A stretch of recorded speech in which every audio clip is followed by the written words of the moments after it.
barbaric and completely amoral. But enough about the Minecraft employees. Let's talk about the sinister swine species they put in the game. At the risk of hurting our ratings, I'd recommend looking away and covering your ears now, for you're not ready for the pure animalistic rage of the pig. Oh. Don't worry, they will find you. And they'll what? Invite you to the next rave party? For now, let's find out everything there is to know about the piglins. I think we can all agree that pigs are lovely, and humans are also, well, they have their moments. So how come when we combine the two species, we get this?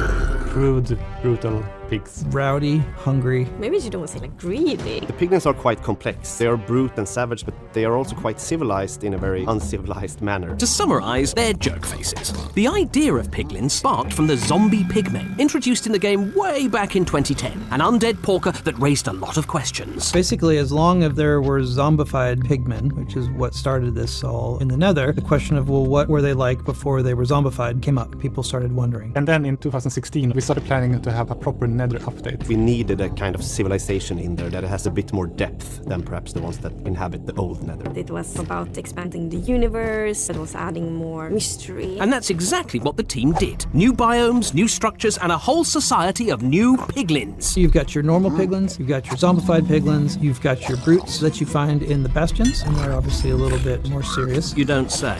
If piglins have a short temper or a short fuse, the piglin brutes have no fuse. They're constantly angry. They attack everything in sight. They are not very delicate in their way of being. They're a bit more like Goodness me, I'm starting to regret inviting them to my hot yoga class after the show. Brutes were actually added just after the release of the Nether update, and they were added in a way to make sure that the bastion still felt like a challenge. The brutes are defending the bastions, which means that I guess they have to be on high alert all the time. Brutes will attack you on sight, regardless of your intentions, just like I will. I mean, just like I won't. Why don't you try and get along with some of the other piglins instead? The normal piglins, they will stop attacking you, they will accept you, if you're wearing anything of gold. Why, how shallow and utterly materialistic. Note to self, don't say that to their faces. Gold is fancy, gold is wealth, and gold is sometimes power. And in the Nether, you need power to stay alive. So we introduced gold bartering, a more abrasive version of the trading you do in villages. And if you're wondering what abrasive means, well, I'm afraid I don't know. Sorry. It was important for us that it wasn't same as trading, because the piglin's personality isn't really that you have like a nice conversation, like, oh, can I get this for 2 emeralds? Like, no, that's not really their style. Bartering couldn't be simpler, which is good because it's my job to explain it, and I couldn't be simpler either. You simply offer your gold to piglins by, well, throwing it at them. Then said piglin picks up the gold, stares at it, how riveting, and then gives you something in return. Sometimes something very useful, like enchanted books, potions, and even ender pearls. But other times, You might not always get what you're looking for, that's for sure. The piglins' rules are there, and you have to adapt to them. They won't adapt to the players. I gave the piglins my entire life savings, and in return all I got was soul sand. True, I love soul sand more than anything in the world, but they didn't know that. When you live in the Nether, sometimes soul sand is all you got. So if that's all you got, then here you go. Yes, but why should I have to suffer? Oh, I suppose living in the Nether is no picnic, unless you like having picnics in lakes of molten lava.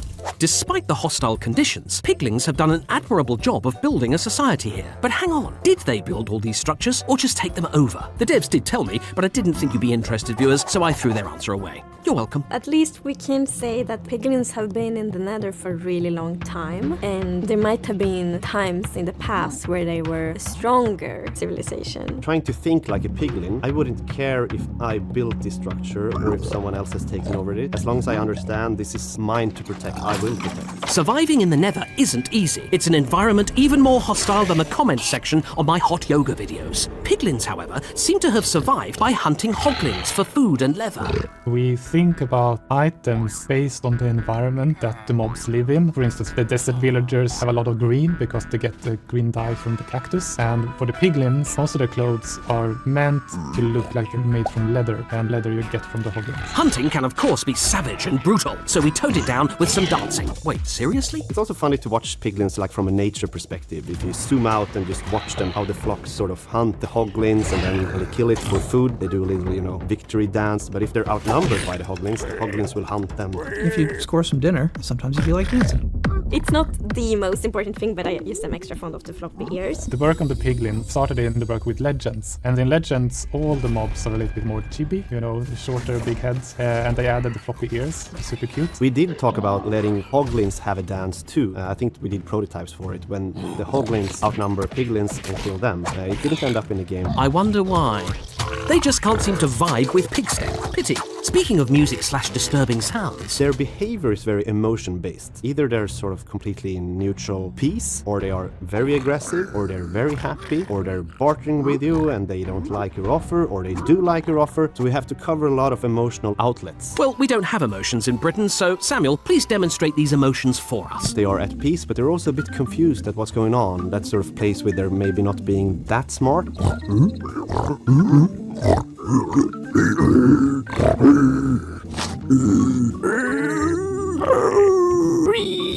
Well, after all that, now you're hopefully a piglin expert. And remember, never hit a zombified piglin unless you fancy hanging out with the "you died" scream.